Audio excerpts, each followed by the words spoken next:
Swayam Prabha. Digital India. Educated India.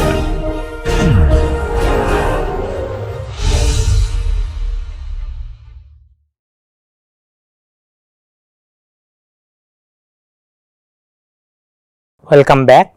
So, today actually we will start discussion of a new chapter of the book we are following. Okay, this is actually chapter number 6 of this book.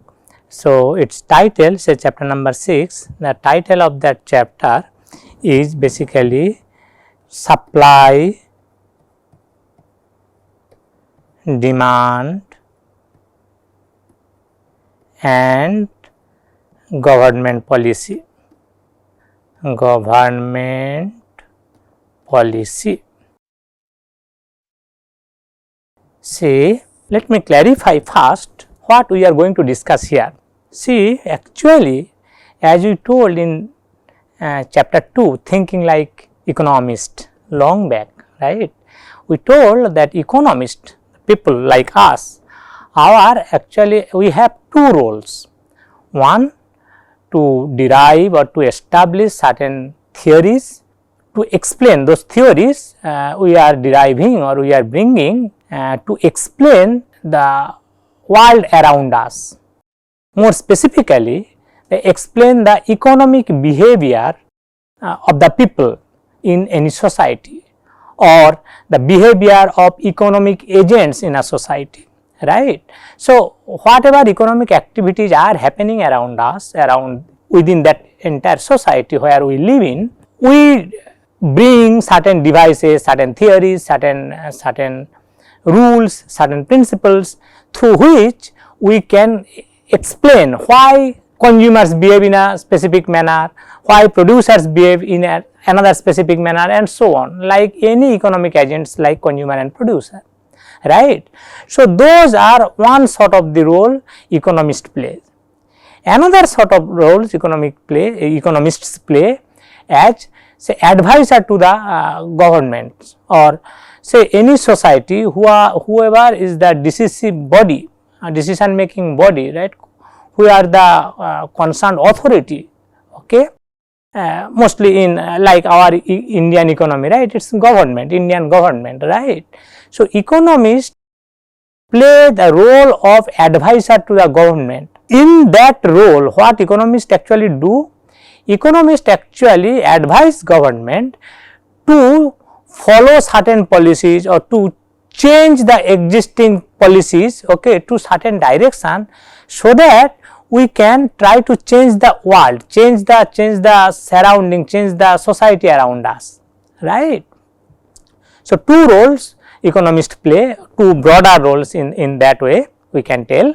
One, to bring theories, principles or formulas through which we can explain why something is happening, some economic activities are happening, how that is happening, what are the fundamental factors behind that and so on, to explain the world around us, okay. And another role is that economists play as an advisor to the government or decision making authority. More specifically, sometimes it is called policy makers, right, advisor to the policy makers to take up certain policies so that we can change the world, we can change the society, we can change the system around us, right.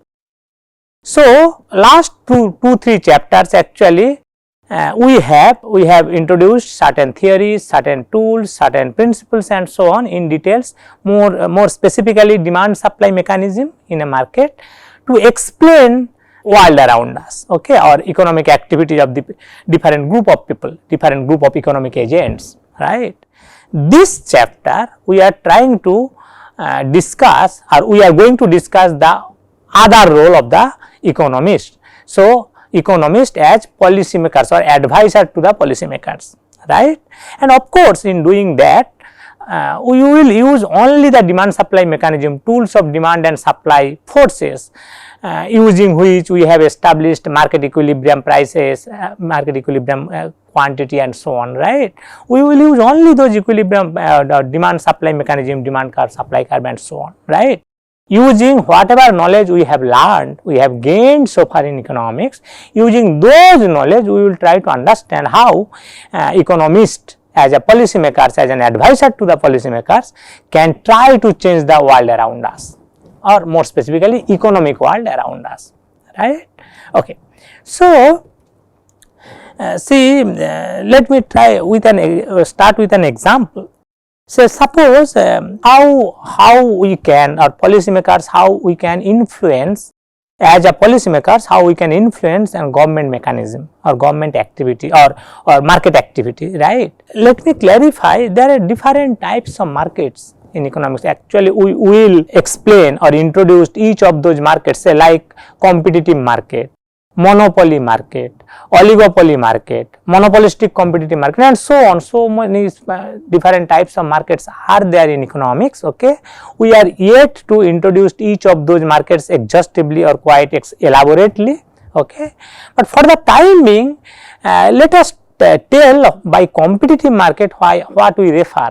Okay, in any case, after some time, maybe after 3-4 lectures, we will exclusively establish what are the properties of a competitive market, or what properties, if one market satisfies, then that market will be termed as a competitive market.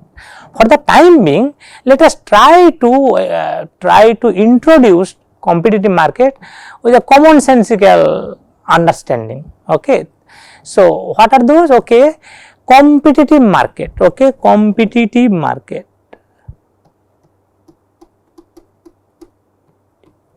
Competitive, this terminology is telling that perhaps lot of competition exists in that kind of market, right? Yes, that is true.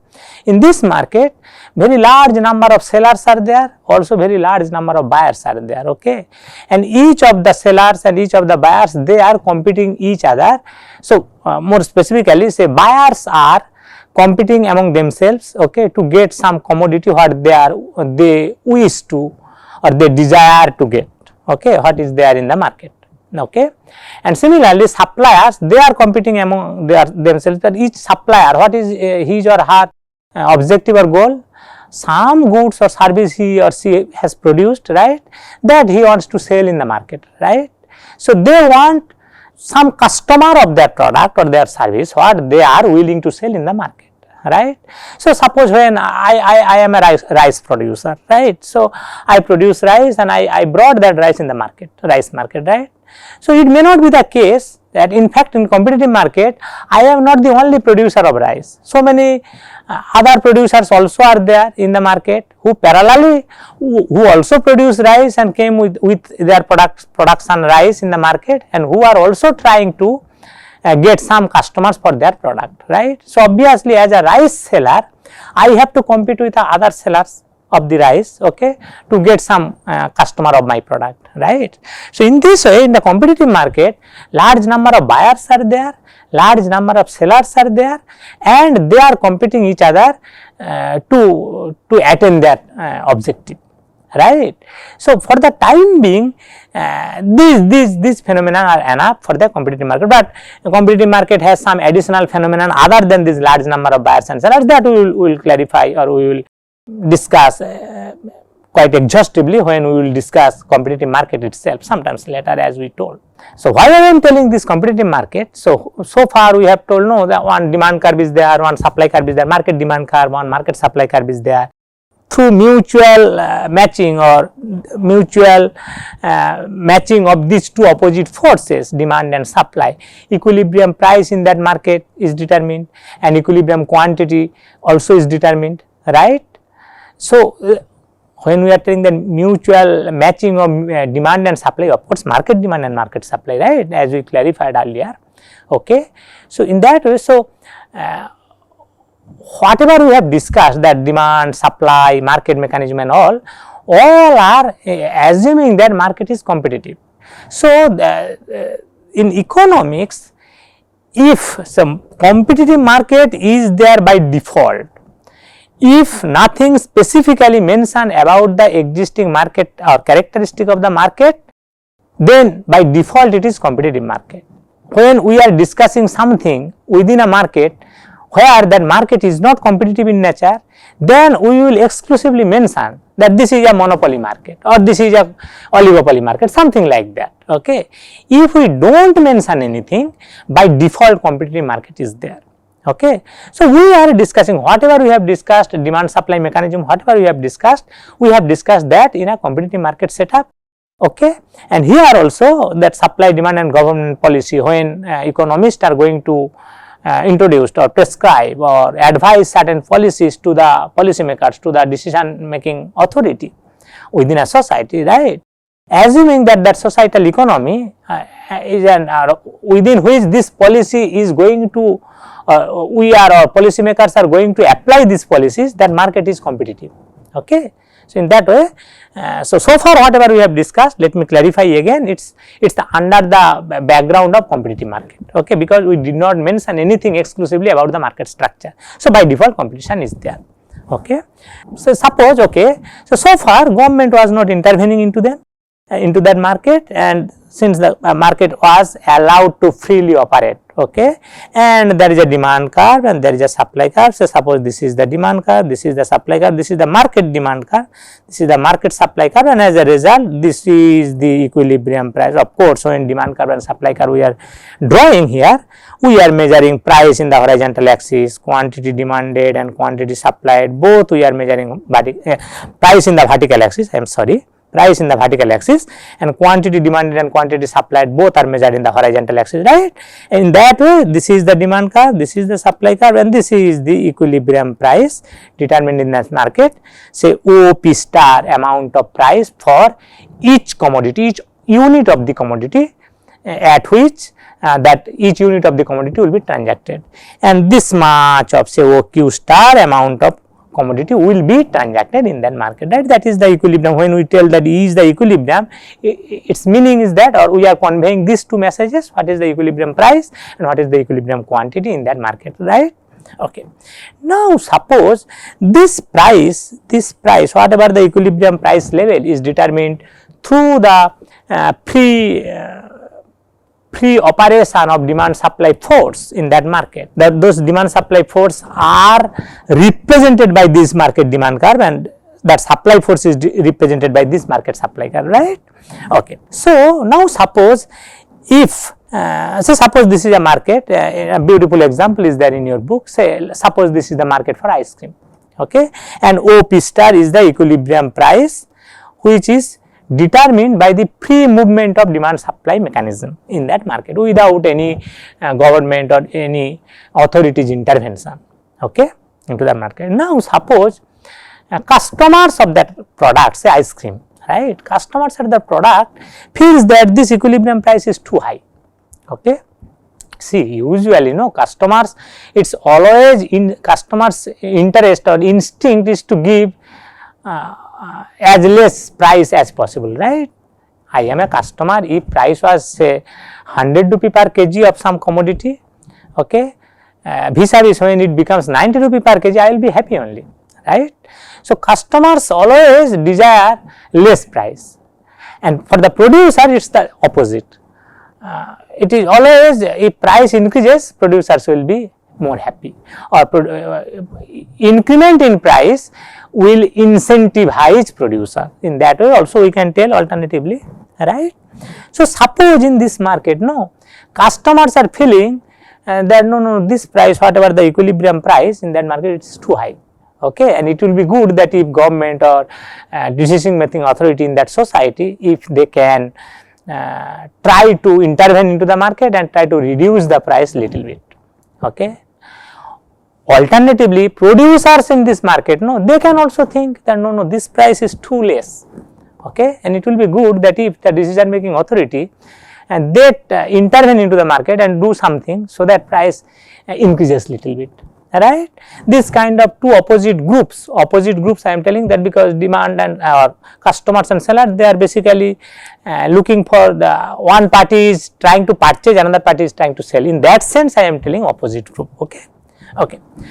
So, suppose these two groups, right, each of those group has some representative, they have some, so say we can think of that customer organizations, okay, or buyers organizations. Okay, so they make a group, they make an organization, and they are lobbying to the policymakers or lobbying to the government. No, sir, you try to reduce little bit price, right?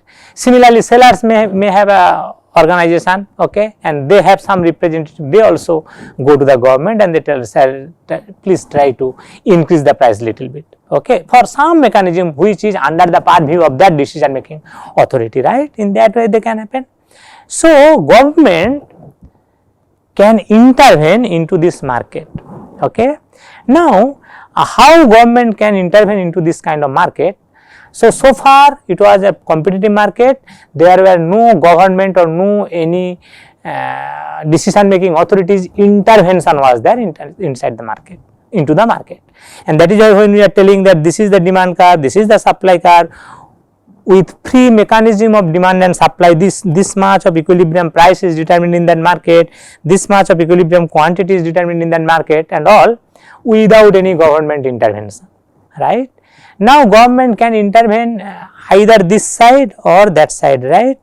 Government can bring some policy into the place so that price is determined little bit away from this equilibrium price, maybe above, maybe below, whatever it is, little bit away, okay.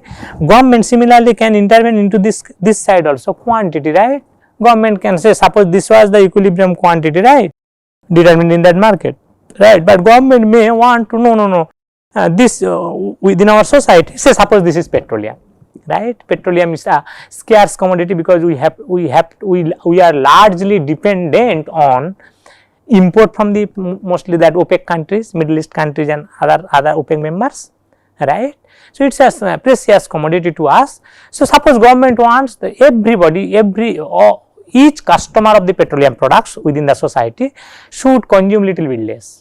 Okay. So how government can do? Okay, there is a mechanism called rationing. Okay, rationing means imposition of quantity restriction. So suppose government is telling that not more than this amount, say green color, not more than this amount of petroleum will be allowed to be transacted into the market. Okay. So that kind of through some kind of rationing mechanism or that kind of some sort of quantity restriction mechanism, government can intervene into the market through the quantity side. Government can intervene into the price side also, say maybe through taxation or imposing some legal upper bound or lower bound on price, right. So in this chapter or whatever is this in this syllabus, in this course, we will discuss only the government intervention into this direction, price dimensions or price directions, right, either through imposition of taxes or through imposition of some upper or lower bound on the price. Okay, we will discuss that. So quantity restriction mechanism with rationing or some similar kind of principle we are keeping aside of our syllabus of this course. Okay, and in fact that is not there in the book we are following. In fact, the chapter 6 of the book we are following, right. Okay, so two types of, let us take one new phrase. So two types of, as we told so far, two types of government intervention can be there in the market, more specifically in the price dimension of the market. One is some upper or lower limit, imposition of some upper or lower limit on price, on market price, okay, and two, through imposition of some tax, imposition of tax or subsidy. You know what is subsidy? Tax means so government is collecting money on the basis of say consumption or transaction, okay, per unit of transaction, say for instance, okay. So there are so many other mechanisms or other policies of taxation mechanism may be there, okay. So suppose per unit, so say suppose every unit of the commodity whatever is transacted in the market, every unit say 2 rupee of the tax has to be given to the government. Okay. So, that kind of taxation mechanism, it is basically government is extracting money from the economic agents who are operating within the society, either customers or the producers, right. Subsidy is just the opposite, government is incentivizing, government is giving some money. Okay. So, per unit of transaction, okay, so perhaps government is giving 1 rupee to the producer or to the customer. Okay. So, the subsidy is the just implication of the, if government impose or introduce certain subsidy mechanism, it will be exactly the, we can think of subsidy as just the negative tax, right. So, we will not discuss both of them in this course, okay, we will discuss only tax.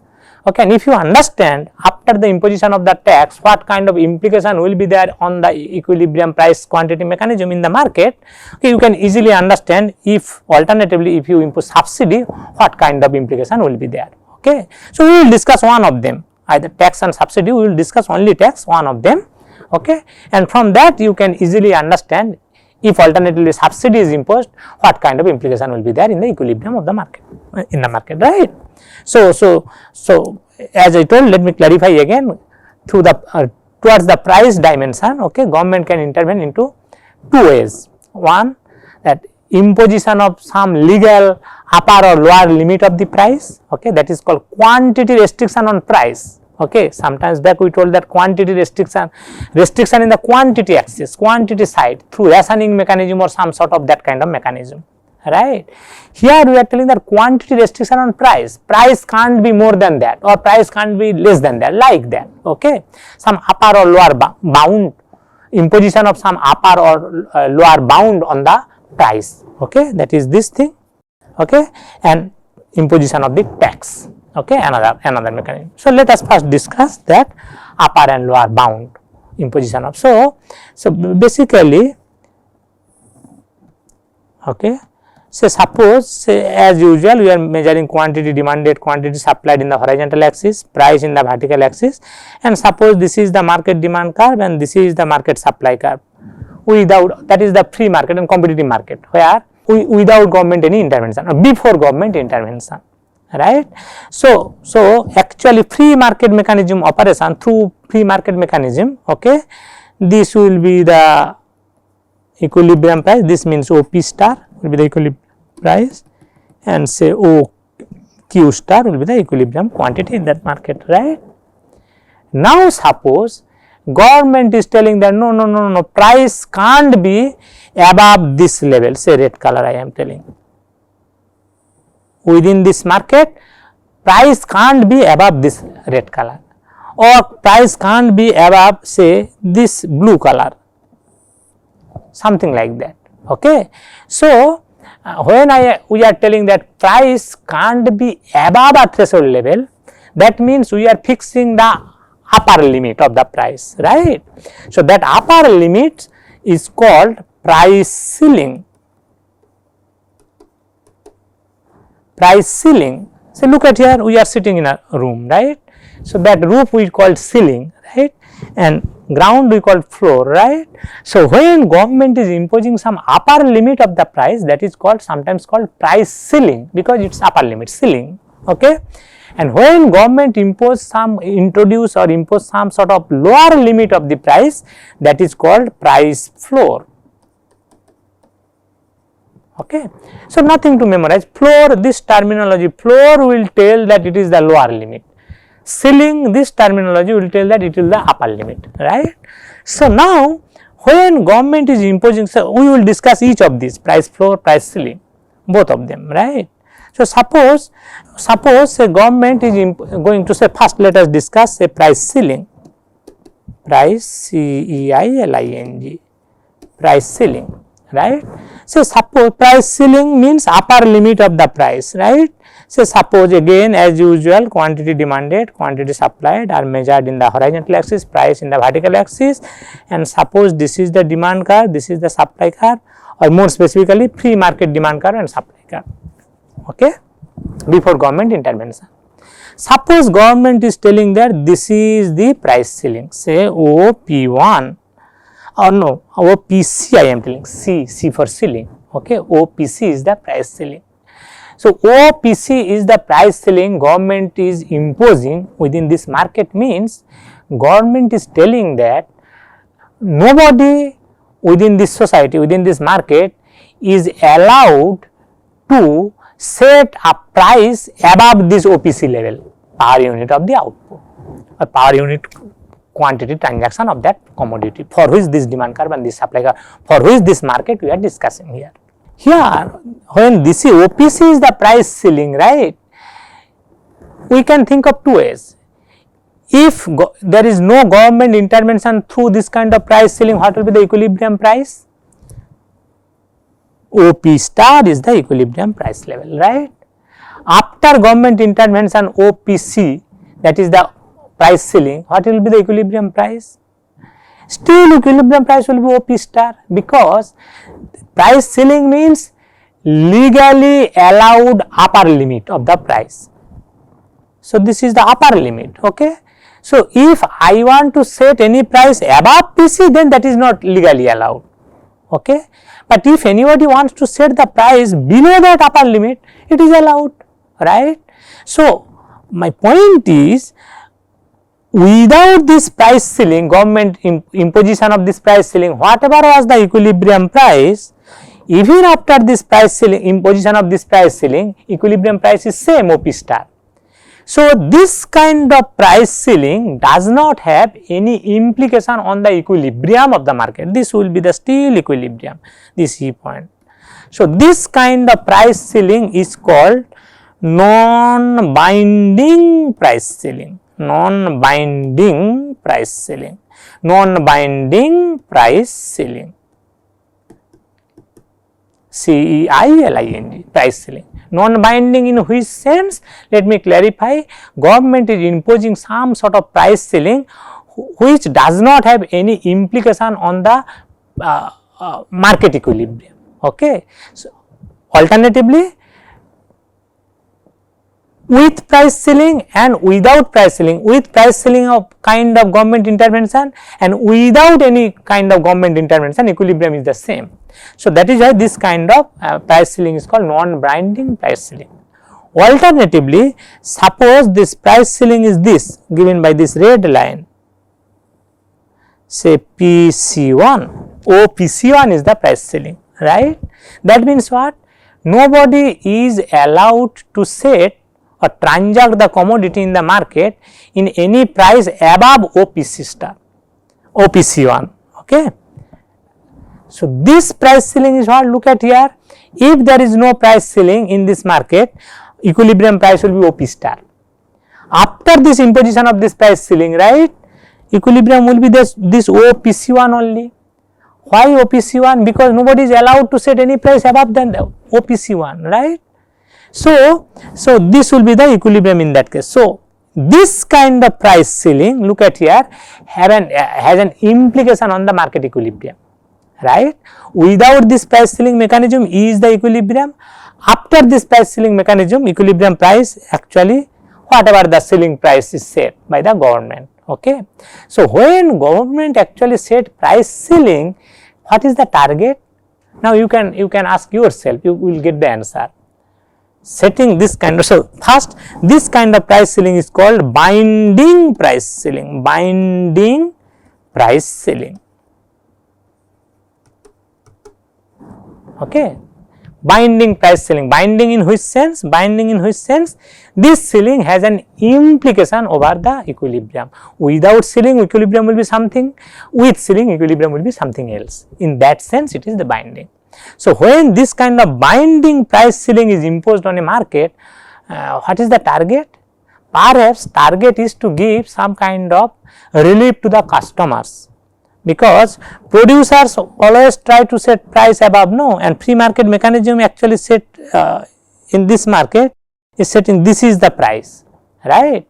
First customer, perhaps the kind of story we told that both the parties are lobbying to the government to intervene, this kind of price ceiling perhaps when government is imposing, government is more motivated or more convinced rather by the consumers group that try to reduce the price little bit, and that is why effective price becomes say this green distance, effective price becomes this distance by the imposition of the price ceiling, right. So, exactly same way when government is imposing price floor, suppose this is the say as usual quantity demanded, quantity supplied are there in the horizontal axis, price in the vertical axis. Suppose this is the market demand curve, this is the market supply curve, okay, and suppose this is the price floor F, F floor, from floor F. So, without any intervention in this market, this will be the equilibrium. So, this is O, this is P star, O P star will be the equilibrium price, okay. So, when this is the OPF is the price floor, that time is what? Price floor means OPF is the legal minimum of the price of that commodity in the market. So, nobody is allowed to set any price below that, okay. So, everybody is allowed to set any price above that, okay. So, with this kind of price floor, okay, there is no implication on the market equilibrium price. Alternatively, in other words, we can tell that without price floor and with price floor, equilibrium price is same, okay. So, that is why this kind of, this is called a non-binding price floor. Alternatively, if this is the price floor, say suppose this red color line is the price floor, say suppose PF1. So, that is the legal minimum boundary of the price, right. So, nobody is allowed to transact of that good into that market at any price below this level OPF1 level, right. So, definitely without that price floor mechanism OP star will be the equilibrium, with that price floor mechanism definitely this will be the equilibrium price OPF1,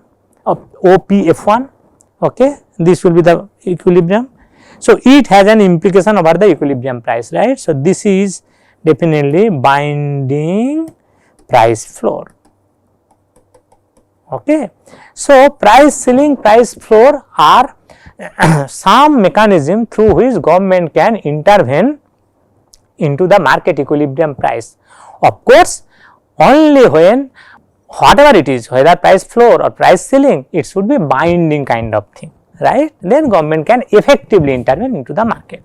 Let me clarify one thing, like the when government is setting the binding price ceiling, the target is to give some sort of relief to the customers. Exactly the opposite here, right. Binding price floor is to give some little bit more price to the producers, okay. So, producers class, so exactly the story what we have narrated, perhaps there government is more influenced by or more convinced by the producers or sellers group, okay. So, that government is intervening into the market through some binding price floor. As a result, sellers are getting little bit more price than the price what they could otherwise get if government do not intervene. That price is the free equilibrium price, free market equilibrium price OP star, right. So, let us stop here, okay, with this price floor price ceiling mechanism.